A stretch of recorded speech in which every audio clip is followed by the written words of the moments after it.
Welcome back, everybody, to the Hearthstone Legendary Series. We're just making jokes in between breaks. We have a lot of fun here, and we're hoping you guys are too. Next we have our finals for the week 8. To wrap it all up, we have Kitkatz versus Savjz. The winner gets an all-paid trip to California, flight, hotel, and a night out with Frodan and TJ. Yep. So celebrity meetings included in those. That's right. We'll take lots of selfies, post it on the Instagrams, Indeed, on the we Twitters, and we'll be unabashedly rocking out here in Burbank, California. And of course, you guys are invited too, so make sure to keep your eyes peeled for any of the details on our offline event in the studio. You can check out, you can meet Savjz/Kitkatz, TJ, me, so the production crew. You can meet the famous Milkcast. And you can also, see some good Hearthstone events too. Right? I mean, we're gonna have some good matches too. Magic Amy, Dark Wanix, Soleil, and the winner of this. Yeah, and there's going to be a lot of fun to be had, and we won't be stopping between now and then. We do have a lot of events coming up on the weekends. Right. Every weekend between now and the LAN, we will be doing some fun stuff. So even though the final week to qualify for the Legendary Series LAN is this week, we still won't let you guys down by missing weeks in the future. So No, yeah. So for the next 4 weeks, the season was originally 12 weeks long. So the first 8 weeks were supposed to be the qualification for the LAN, and then the last 4 weeks were supposed to be like a tournament where we experiment with formats, try out to have fun, and see what works. Because the number one thing that we wanted to do with our event here at ESL was to experiment with what we could do in terms of the capacity of the format. Like, could we make it more of the ladder and less of the last hero standing? Is it a way for it to be more flexible with how people qualify for it, make it a bigger open? These kinds of things we've been thinking about, and we were pretty happy to make it half 50-50 open qualification for a while. But now it's like starting to get to the point where we're probably going to be more aggressive next season. Season 2 details will be coming out in just over a month, I believe. Hearthstone Esports is still young. We're trying to find out what works the best, but sure. We are jumping into the final match of the day. So the winner of the season, the winner moves on to that $20,000 LAN final. The loser goes home with nothing, and there's no benefit for finishing 2nd, 3rd, 4th, 5th, 6th, 7th, and 8th. It only matters if you win in this final week 8. So even though Savjz probably exhausted, Kitkatz could be exhausted as well too. It's been a long day of Hearthstone for him as well. These guys are definitely going to be putting their all into this match. All right, so we have Paladin versus Warrior, followed by Druid versus Mage, and then Mage versus Druid. Pretty much the same exact lineup, it feels, because Warrior and Paladin accomplish very similar things, especially the way Savjz is. It's just that Paladin scales really well into late game, and Kitkatz has the power of Hearthvods. Yeah. On his if it side happens as well. again, TJ. I am going to walk out. Okay. Or I'm going to land and the I'm floor. Solo cast. I'm going to land the floor and do the worm. It'll be like one of those Bible camps that you see all the time in documentaries. People going like crazy. And When just, they're possessed and they're just like breakdancing. Overcome with happiness, Yeah. just rapture.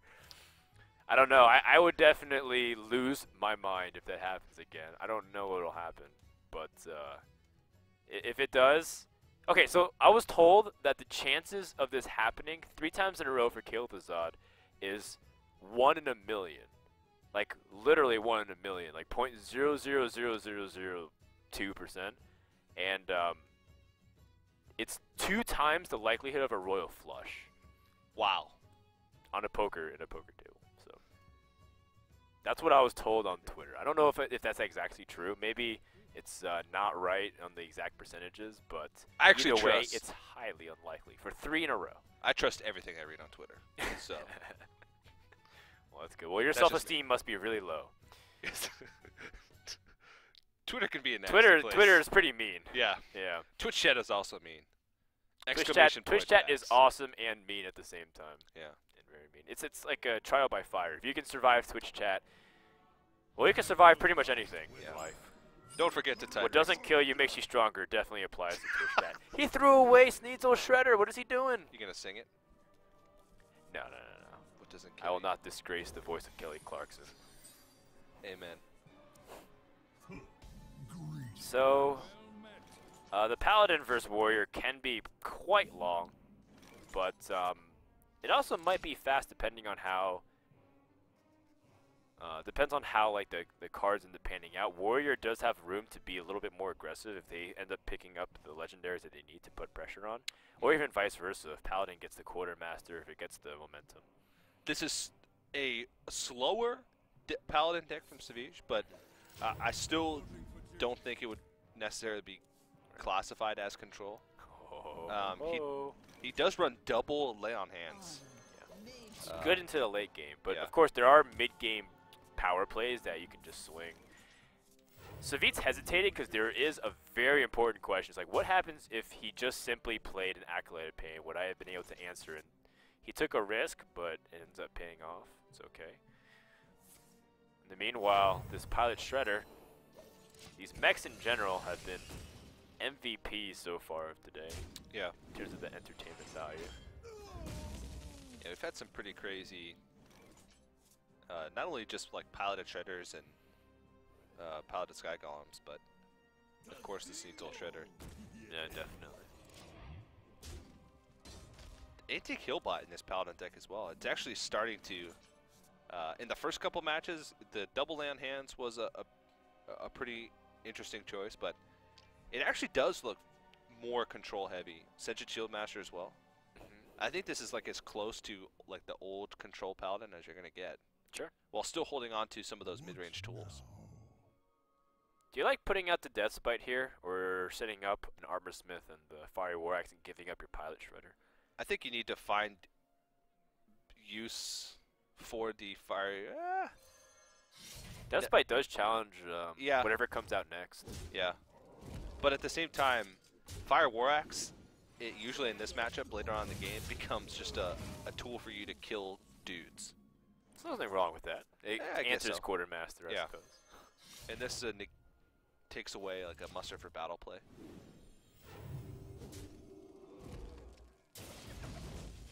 What? Okay, what? 3 scavenging hyenas. 3 scavenging hyenas, and to think of the absurdity of that, we've had a lot more Pilot Shredders than Sneeds, but that card is so common. What the heck? That's probably rare too. Each 2-drop is 1 point something percent, like 1.4. Something is definitely not right with this Hearthstone client that we're using right now. To have the chances of it happening. By the end of this cast, Frodo and I are going to start to become conspiracy theorists. There's got to be someone behind Blizzard like Conspiracy Keanu. flicking switches and pulling knobs. Yeah, feels like it. That was also since they're piloted shredders. It's also you see that there? See what I did? TJ, you're so clever. I know. Well, he could kill off this mechanical Yeti. That's a very good scenario. 9 stats, generally slightly above average. Yeah. And a spare part. Well, both of them get a spare part. And they both get pretty useful ones, too. Yeah. I think the versing switch is one of the cooler, one of the really cool ones, because you can do some funky stuff with Big Game Hunter, or ways for you to get past taunts.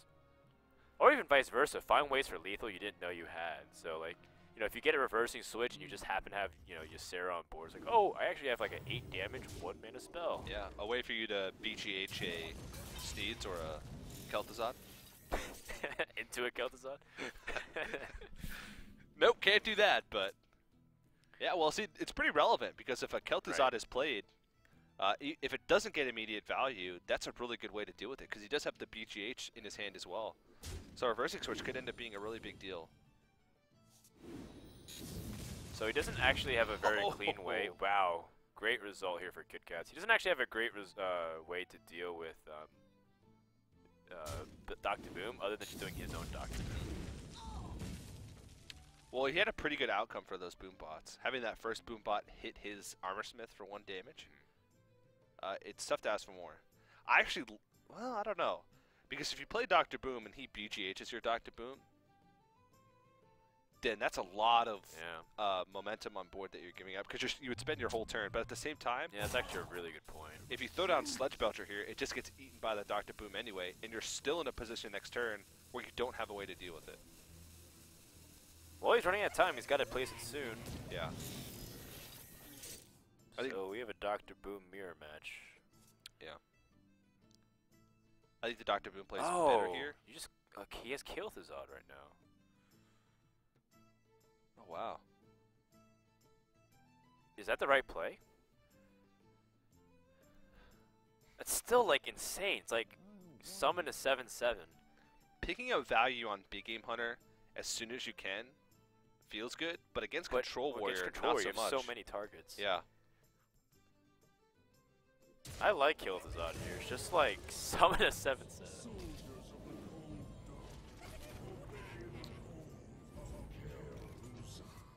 Okay, so now you're in trouble. Unless you play your own Kitkatz.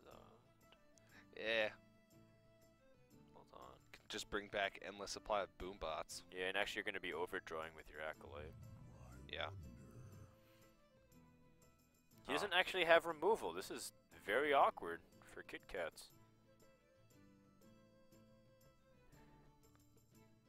Alright, well, maybe he can draw into something better.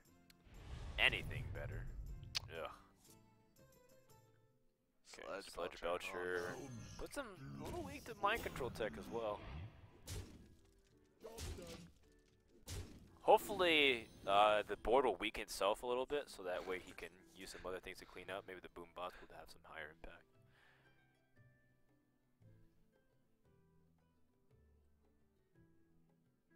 Let's see, what's the best play here? You want to be careful not to overextend into Brawl as well, because if you just have too much going on, then and he draws into Brawl.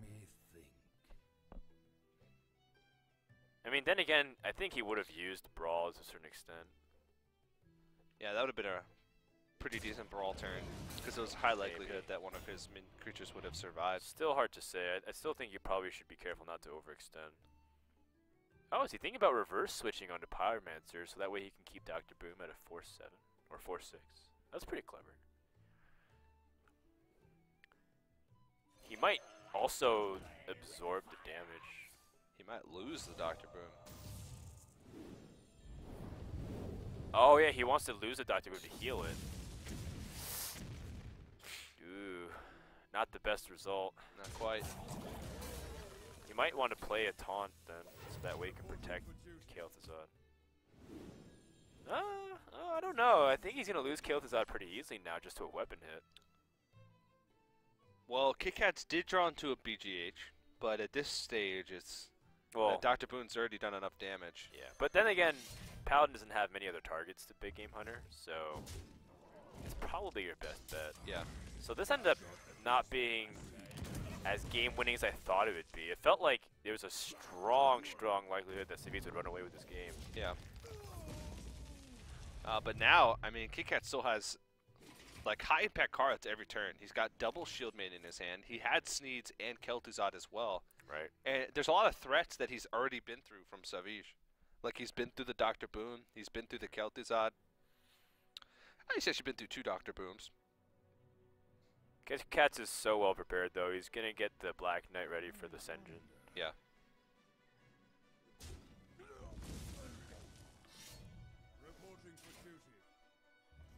Oh, man.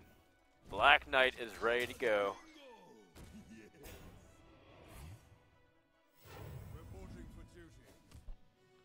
And Savjz could be in a rough spot here. Savjz as well. This hand is just so full of Big bombs. big dudes. Remember, And it's ladies. it's a deck that cut a lot of its early game, so it can have a lot of late game threats. At least from what I observed on Kitkatz's end. Well, I remember like the original Control Warrior was just like all legendaries. It was so greedy and slow. Yeah, definitely. I'm so afraid of what this Need Shredder can do. No. Alright, maybe Black Knight on this then.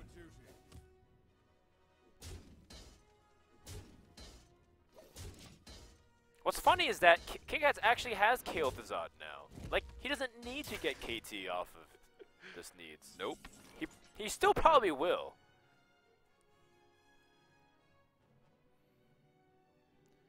Yeah, and I mean, Sneed's, it's a big body in and of itself, and to be able to remove it effectively, you basically have to silence it and remove it, because it's just so risky to let it go off. I mean, the downside being that it's really slow.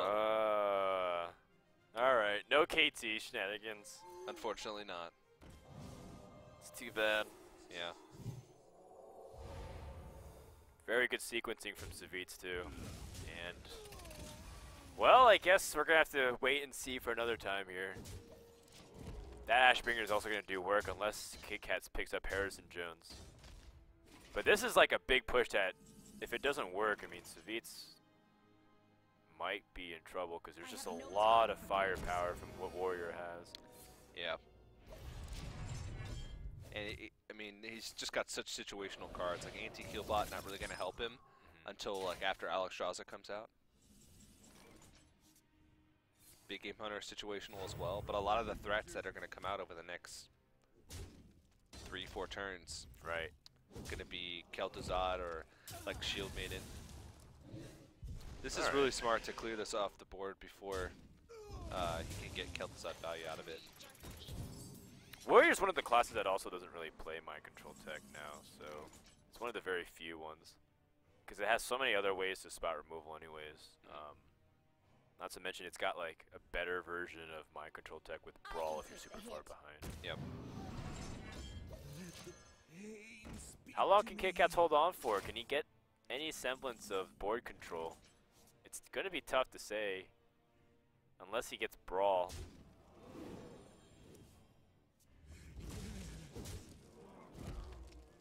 Wow, that Ashbringer's done so much work. Yeah, seriously. He's been able to just build up his board and take this board a lot further than it should have gone in the first place. And we've seen so many threats just played onto the board and just taken care of. Sneeds, Shield Maiden, Sylvanas, all just completely dissected. Right. I think Kitkatz is going to try to Hail Mary on this one. You attack the face here, right? Ah, alright. I don't think so. Because even over the course of 2 turns, plus Grom, still wouldn't be able to have the kill. Baron Riven Bear? How does that even apply? Man. That could have made some pretty crazy shenanigans with Kel'Thuzad. Sneeds? Oh, Sneeds. He wasn't the one playing the Sneeds, though.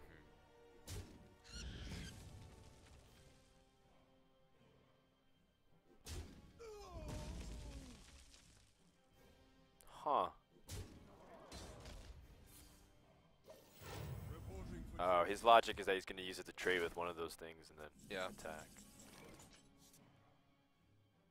Well, he might realistically just trade it in and then play Kel'Thuzad here. It might be his best chance. The good news is that there's not really that significant amount of damage on the board. So he's still not under major threat if he just plays Kel'Thuzad and executes the Peacekeeper. How much life will be at? He'll be at 9 with 1 on the board. Yeah. He has a 5/5. I think that's a pretty strong play overall.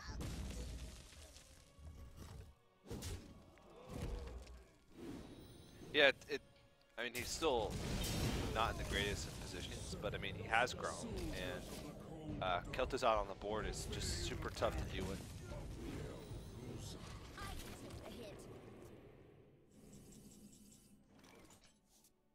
Well, Lay on Hands continues the onslaught of Paladin. And keep in mind, at the Savjz same runs time, 2 of them. Yeah, that's true. At the same time, there is a lot of significant power on board. Ah, like, Savjz is so close, yet so far.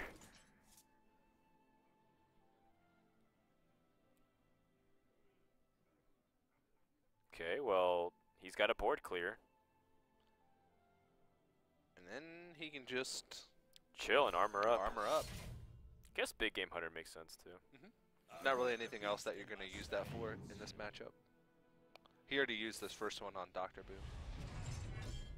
And he does run 2. Both these guys run 2. Big, powerful plays from Kitkatz. Is he about to make a comeback in a matchup where Well, I thought Savjz almost had it. Like, a lot of matchups today feel like they've been going one way and then they go the opposite way. Pretty close. Harrison Jones needs to pick up a quality number 2, right? Quality number 2 would be really good. Guess Sludge Belcher's okay as well. Yeah, he's going to keep himself alive. Well, are you sure? Unless he picks up an activator with Gromosh. Still has yet to hit Cool Taskmaster, that's it! That's going to be game number 1 to Kitkatz. The Warrior has barely prevailed. What a comeback. Today has had so many close games where it looks like it was going one way and it swaps the other way. Yeah, and most of those games have been Kitkatz. There's been a couple that haven't been. Yeah, very tough loss here for Savjz, but Kitkatz is on the board. And now we go into Druid versus Mage.